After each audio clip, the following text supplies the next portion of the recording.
جسم اور روح جب کبھی ایک پیکر میں اکٹھے ہوں تو اس کو نفس کہا جا سکتا ہے۔ نفس جو ہے وہ یونٹی یا ہارمنی ہے جو سول اور باڈی کے درمیان ہے۔ یہ جو ہارمنی یا یہ جو بانڈ ہے، یہ جو رشتہ ہے، یہ رشتہ فانی ہے اور اس کو موت ہے۔ مادہ کبھی زندہ نہیں ہوتا، اس نے مرنا کیا ہے؟ اور روح کو تو موت ہی نہیں ہے، بلکہ روح اور جسم کے درمیان جو رشتہ ہے اس کو موت ہے۔ جسم تو پہلے ہی مردہ ہے، اس کو موت کی کیا ضرورت ہے؟ کبھی مردہ بھی مرا ہے؟ تو مردہ تو مرتا نہیں ہے۔ روح جو ہے وہ زندہ ہے، لہٰذا اس کو موت نہیں۔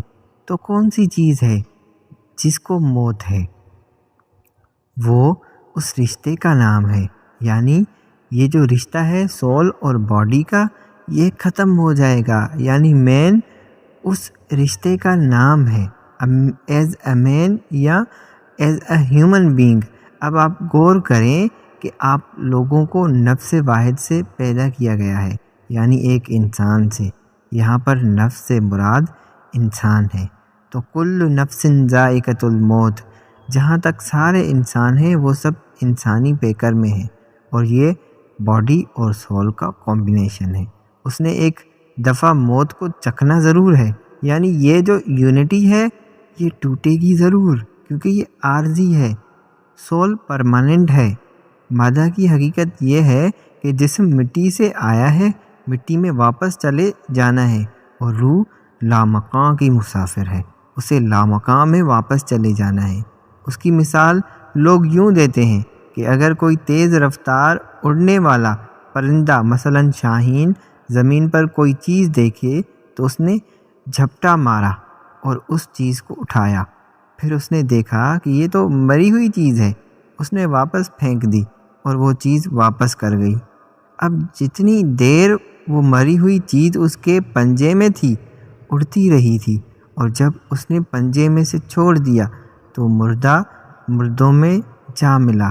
تو جب تک آپ کی روح اس مادے کو چلانے والی ہے اور اس گھوڑے کی سوار ہے، وہ اسے چلا رہی ہے، اور جب سوار نے گھوڑا چھوڑ دیا تو گھوڑا تو لکڑی کا ہے، وہ وہیں بیٹھ جائے گا۔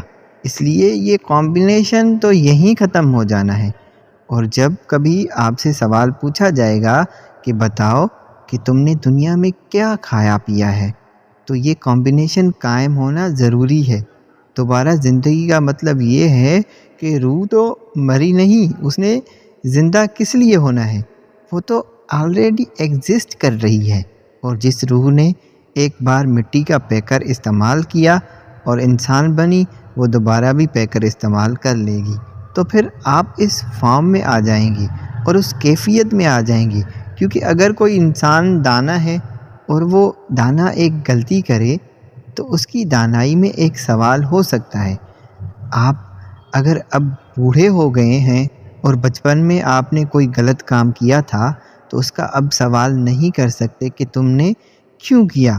اسے اگر یوں کہیں کہ جب تو بچہ تھا تو یہ کام کر کے بھاگا کیوں تھا، تو وہ کہے گا کہ وہ تو بچہ تھا، میں کہاں تھا، بھاگا تو بچہ تھا، بچہ جب ختم ہو گیا تو اب آپ اس سے بچپن کے بارے میں سوال نہیں کر سکتے، کیونکہ اب وہ بچپن نہیں ہے۔ تو جس عمر میں آپ سے کوئی غلطی سرزد ہو گئی ہے تو اسی عمر میں سوال ہوگا۔ آپ کے اعمال کی باز پرس اس وقت ہوگی جب آپ کو اعمال کی کیفیات عطا کی جائیں گی، یعنی جس وقت آپ سے پوچھا جائے گا کہ یہ بات کیوں کی ہے، تو پھر آپ کو وہی حالت عطا کی جائے گی۔ اللہ تعالیٰ نے ارشاد فرمایا کہ آپ کو دوبارہ اسی جامع میں اسی حالت میں پیش کیا جائے گا تاکہ آپ جواب دہ ہوں۔ تو بچپن کے اعمال، بچپن کے اندر آپ کے بچپن کے بارے میں جب پوچھا جائے گا تو آپ کو بچپن دے کر پوچھا جائے گا، اور جوانی کے بارے میں پوچھا جائے گا تو جوانی دے کر پوچھا جائے گا، کیونکہ پہلے جوانی میں آپ سے عمل ہوا ہے۔ اب اللہ کریم نے یہ فرمایا ہے کہ میں نے پہلے جوانی دی ہے، دوبارہ جوانی دے کر پوچھ لوں گا۔ بوڑھے آدمی سے جوانی کے اعمال نہیں پوچھ سکتے، پوچھیں گے کون آدمی تھا، کہے گا جوان تھا۔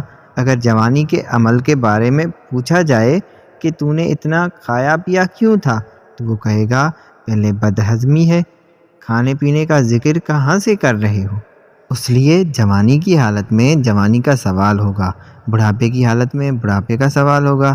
جب یہ پوچھا جائے گا کہ تم نے اولاد کے ساتھ کیا نیکیاں کی ہیں، تو پھر آپ کو صاحب اولاد بنا کر پوچھا جائے گا۔ گویا کہ اللہ کریم جب زندگی کے بارے میں آپ سے سوالات کریں گے تو زندگی کی بدتریج نفس کی حالتوں میں سوال ہوں گے۔ یہ نہیں کہ کس عمر کی بات ہے اور کس عمر میں پوچھ رہے ہیں۔ کہیں گے وہ جو سامنے درخت ہے تو نے اس کا پھل کیوں توڑا تھا؟ یہ کہتا ہے اب تو بینائی نہیں ہے، اب درختوں کی بات کیوں کر رہے ہو؟ تو یہ سوال بینائی دے کر پوچھا جائے گا۔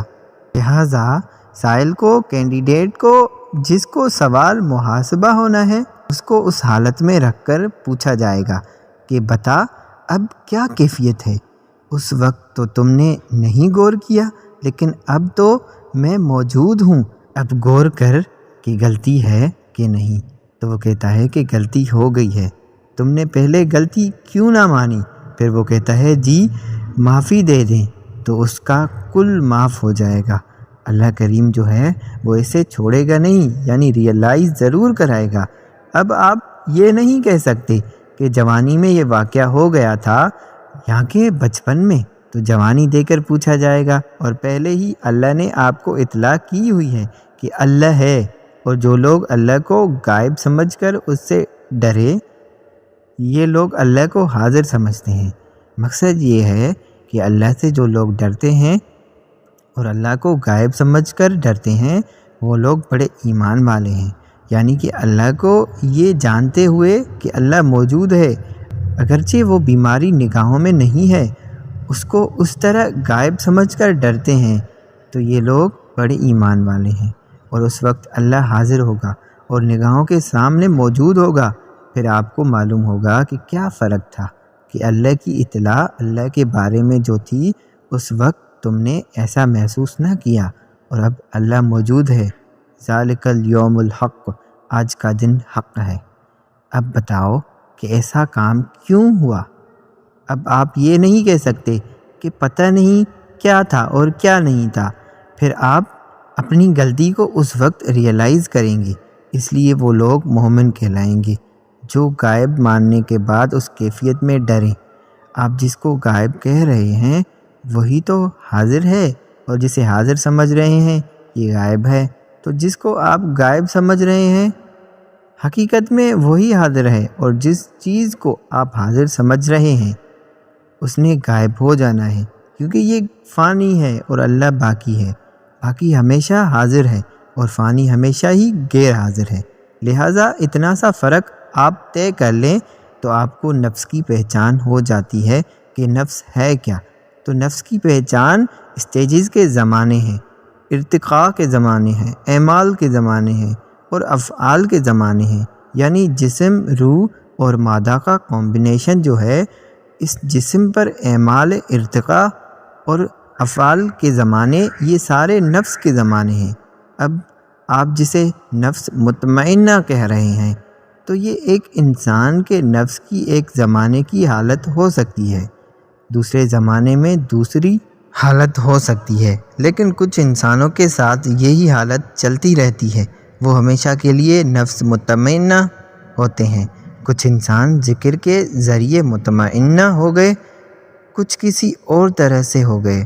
تو نفس کو جاننے کا مطلب یہ ہے کہ جسم اور جان کے رشتے کو اللہ کا احسان سمجھ کر اس کو پہچانو کہ یہ کیا چیز ہے، اور یہ پرماننٹ نہیں ہے، ہمیشہ رہنے والی چیز نہیں ہے، یہ جدا ہو جائے گا، یہ رشتہ جدا ہو جائے گا، کیونکہ یہ ٹھہرنے والا نہیں ہے۔ اور یہ فورس کیا ہوا؟ کمبینیشن ہے، یعنی کہ یہ اجزاء اور مختلف قسم کے عناصر کا مرکب ہے، ایک فانی ہے اور ایک ایٹرنل ہے۔ روح جو ہے خدا نہیں، لیکن اس کی ابتدا ہے۔ اللہ اور روح میں یہ فرق ہے کہ اللہ ہر ابتدا سے پہلے ہے اور ہر انتہا کے بعد ہے، لیکن روح جو ہے پیدا کی گئی ہے لیکن فانی نہیں ہے، اس لیے روح ایک کنارے کا سمندر ہے، ایک کنارہ ہے اور اللہ کے ہاں کنارہ نہیں ہے، کیونکہ اللہ ہر طرح سے لامحدود ہے۔ اس لیے روح مخلوق ہے لیکن ایٹرنل ہے، ہمیشہ رہنے والی ہے۔ اس لیے آپ کی روحیں جو ہیں ایز سچ قائم رہیں گی اور اپنے جسم کا دوبارہ لبادہ کا انتظار کریں گی، اور پھر وہ واپس لایا جائے گا اور پھر سوال جواب کا سلسلہ ہوگا۔ اس لیے نفس کو پہچاننے کا طریقہ یہ ہے کہ نفس نے اللہ کریم کے احکامات کو کس طرح مانا، کس طور پر مانا، اور وہ کس طرح کی کیفیت تھی، کیونکہ ماننے کا زمانہ آپ کی یہی زندگی ہے۔ زندگی کے بعد تو ماننا نہیں ہے۔ جس طرح بوڑھا آدمی بچپن کی بات نہیں مان سکتا اور بچہ جوانی کی کیفیت نہیں مان سکتا کہ اللہ کریم کا حکم ہے کہ نکاح ہونا چاہیے، اب بچے کو کیا پتا کہ نکاح کیا ہوتا ہے؟ اس لیے بچے کے احکامات بچے کے ساتھ، جوانی کے احکامات جوانی کے ساتھ، بڑھاپے کے احکامات بڑھاپے کے ساتھ، اور مرنے والوں کے احکامات یہ نفس کی اسٹیجز ہیں۔ پھر نفس کے درجات رکھے ہوئے ہیں۔ وہ چاروں کیفیات جو ہیں نفس کے درجے ہیں، اور ایک انسان میں بدتریج آ سکتے ہیں یا ایک انسان میں کسی ایک کیفیت کے ساتھ قائم ہو جاتے ہیں۔ اس کو پہچاننا ہے، اور مکمل طور پر یہ پہچاننا کہ اللہ کریم نے کیا ارشاد فرمایا ہے۔ اس کو پہچاننے کا طریقہ جو ہے اپنے آپ کو پہچاننا، ذکر کے ذریعے پہچاننا، حکم کی اطاعت کے ذریعے پہچاننا، کس کے کہنے پر پہچاننا، اپنے علاوہ دنیا کا مشاہدہ کر کے پہچاننا، پھر اپنا مشاہدہ کر کے پہچاننا، اور مر کے پہچاننا، زندگی کے ذریعے پہچاننا۔ تو جن انسانوں کو زندگی میں ہی موت سے آشنائی ہو گئی، ان کی موت کے ساتھ پہچان ذرا جلدی ہو جاتی ہے۔ کیفیت کا مطلب یہ ہے کہ جو کچھ موجود ہے سارے کا سارا سامان اللہ کے سپرد کر دیا جائے۔ بچپن تو اپنے سسٹم کے لحاظ سے ترک ہوا، اور یہ آپ نے ترک نہیں کیا بلکہ ایوولوشن کے ساتھ ترک ہوا، اور جوانی اپنے ارتقاء کے لحاظ سے ترک ہو گئی۔ آپ کو پتہ نہیں چلا کہ بچپن کے بعد جوانی آ گئی۔ مطلب یہ کہ درجات ایوولوشن کے ساتھ ختم ہوتے ہیں اور زندگی موت کے ساتھ ختم ہوتی ہے۔ لیکن اب اس کو سمجھنا ہو تو اپنی بھرپور زندگی کے اندر سے ہٹ کر اسے پہچانو۔ اب بھرپور زندگی سے ہٹنا جو ہے یہ اصل معراج ہے۔ اس سے کیسے ہٹا جائے؟ ہم آپ کو کہتے ہیں کہ دیکھو ایسے کام میں انوالو نہ ہونا جس سے نقصان ہو، جیسے آگ میں انوالو ہونے سے ہاتھ جل جاتے ہیں۔ اس سے پہلے کہ بجلی کا کوئی شاک لگے آپ اس کو ہاتھ ہی نہ لگائیں۔ تو یہ داناؤں کی بات ہوتی ہے کہ وہ مرنے سے پہلے مر گئے۔ جو مرنے سے پہلے مر گئے تو ان کو ایک اور شعور حاصل ہوا۔ وہ شعور عرفان نفس کہلاتا ہے کہ وہ مرنے سے پہلے مر گئے، یعنی اپنی کیفیات سے علیحدہ ہو گئے اور اپنے آپ کو اللہ کے ماتحت کر دیا۔ اور پھر جب ایک نیا شعور حاصل ہوگا تو اسے آپ کہیں گے عرفان۔ مقصد یہ کہ ہم میں سے ہر آدمی اللہ کریم کی تابعداری میں ہے۔ تابعداری میں اس طرح ہے کہ کوئی انسان گھوڑا نہیں بن سکتا۔ اب انسان ہونے کی مہر لگا دی اللہ نے، تو ہم انسان ہی رہیں گے۔ تابعداری تو ہو گئی۔ مقصد یہ ہے کہ ہم سارے تابعداری میں ہیں، کہ جب تک انسان انسان ہے وہ تابعداری میں ہے۔ کوئی آدمی اپنے قد سے باہر نہیں نکل سکتا، اس طرح وہ تابعداری میں ہے۔ کوئی آدمی نیند ترک نہیں کر سکتا، تو یہ تابعداری ہے۔ کوئی انسان بچوں کی محبت سے گریز نہیں کر سکتا، یہ تابعداری تو فطری طور پر ہر انسان میں ہے۔ اب اس کے بعد مذہبی کیفیت پیدا ہوئی۔ فطری طور پر ہر آدمی اپنی ضروریات کا غلام ہے یا مجبوریوں کے ماتحت ہے۔ مجبوریاں فطری ہوں، مجبوریاں دنیاوی ہوں، سماجی ہوں، معاشرتی ہوں، چاہے سیاسی بھی ہوں، مجبوری جو ہے وہ بے بس کرتی ہے۔ ہر انسان کو مجبوریوں کی بے بسی ہے۔ مثلاً آپ کو کیا مجبوری ہے؟ نیند آئے گی تو آپ سو جائیں گے، بستر تلاش کریں گے۔ کیا کر رہے ہو؟ بس جی مصیبت بن گئی۔ کیا مصیبت بن گئی؟ جی نیند آ گئی۔ پھر کھانا تلاش کر رہے ہیں، بھوک لگ گئی ہے، یہ بھی مجبوری ہے۔ اس طرح انسان مجبوری میں چیزیں تلاش کرتا پھر رہا ہے۔ پھر کبھی چڑیا کو آپ دیکھیں، وہ چڑیا ڈھونڈتی ڈھونڈتی ایک تنکا تلاش کر رہی ہے۔ تنکا کس لیے؟ اس سے آشیانہ بنے گا، کیونکہ انڈے دینے کا وقت آ گیا۔ مطلب یہ کہ ان کی اپنی مجبوری ہے۔ آشیانہ بنانے کے بے شمار طریقے ہیں، ہر پرندے کے الگ الگ سسٹم ہیں، یعنی کہ یہ مجبوریاں فطری طور پر ہیں کہ بچھو کو ڈنگ دیا گیا ہے اور کسی کو آواز دی گئی، کوئل کو بہت اچھی آواز دی گئی، سانپ کو اور کام دیا گیا ہے، پرندوں کو اور کام دیا گیا ہے، بلند پرواز کو بلند پروازی دی ہے۔ شاہین سے اگر آپ یہ کہیں کہ یہ چیز کھا لے اور اڑنا بند کر دے تو وہ کہے گا کہ کھانے کا میں نے کیا کرنا ہے، وہ بس پرواز کرتا رہے گا چاہے بھوکا ہی رہے، کیونکہ پرواز اس کی فطرت ہے۔ شیر سے کہا جائے گا کہ تو گھاس کھا لے، تجھے فلاں چیز بھی ساتھ دیں گے، تو وہ کہے گا کہ گوشت کھاؤں گا ورنہ کچھ نہیں کھاؤں گا۔ مطلب یہ کہ یہ مجبوریاں ہیں، زندگی کی مجبوریوں کو پہچاننا یہ نفس کی پہچان ہے۔ کیا آپ بات سمجھ رہے ہیں کہ نفس کی پہچان یہ ہے کہ کون سا انسان کس مقام پر جسم کے تقاضوں سے کیسے بے بس ہو گیا۔ جسم کیا ہے؟ روح اور مادہ کا امتزاج۔ جسم کے تقاضوں میں فطری محبت بھی ہے، ماں باپ کی محبت بھی ہے، اولاد کی محبت بھی ہے، کھانا بھی ہے، دوسری ضرورت بھی ہے، مکان بھی بنانا ہے۔